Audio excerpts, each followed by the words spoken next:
Big pass பார்க்குறதுக்கு பதிலாக இந்த புக்ஸ் எல்லாம் கொஞ்சம் படிங்க. ஃபர்ஸ்ட் வந்து பொருளாதார அடியாளின் வாக்குமூலம், confession of an economic hitman அப்படின்னு ஜான் பெர்கின்ஸ் எழுதின புக்கோட ஒரு தமிழாக்கம்.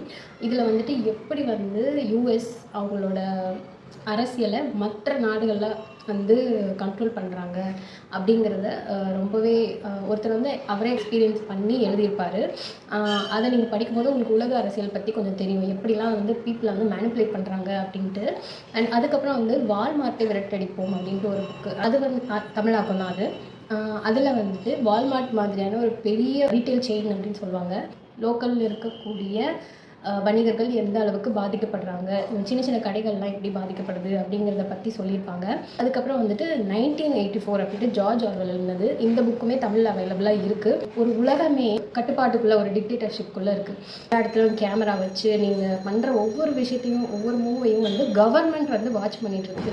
நீங்கள் கவர்மெண்ட்டுக்கு எதிராக எதுவுமே பேச முடியாது, அப்படி பண்ணிங்கன்னா அவங்கள வந்து பனிஷ் பண்ணுவாங்க ஹார்ஷாக. அதுதான் வந்து பிக் பிரதர் இஸ் வாட்சிங் யூ அப்படின்ட்டு எங்கே பார்த்தாலும் போர்ட்ஸ் வச்சு அதை இன்ஸ்பயர் பண்ணி தான் இந்த பிக் பாஸ் மாதிரியான ஷோலாம் எடுத்திருக்காங்க. உங்கள்கிட்ட நெட்ஃப்ளிக்ஸ் அக்கௌண்ட் இருந்ததுன்னா இந்த டாக்குமெண்ட்ரி பாருங்கள், பை நவ் அப்படின்ட்டு, ஷாப்பிங் கான்ஸ்பிரசி அப்படின்ட்டு, எப்படி நம்மளை வந்து நிறைய பொருள் வந்து பர்ச்சேஸ் பண்ண வைக்கிறாங்க, அதெல்லாம் எங்கே போய் முடியுது அப்படிங்கிறத பற்றி, இந்த உலகத்துக்கு எவ்வளோ வந்து பாதிக்குது அப்படிங்கிறத பற்றி சொல்லியிருப்பாங்க. உங்களை சுற்றி நடக்கிற விஷயங்களை பற்றி தெரிஞ்சுக்கோங்க. ஸோ சின்ன உலகத்துக்குள்ளே மாட்டிக்காதீங்க.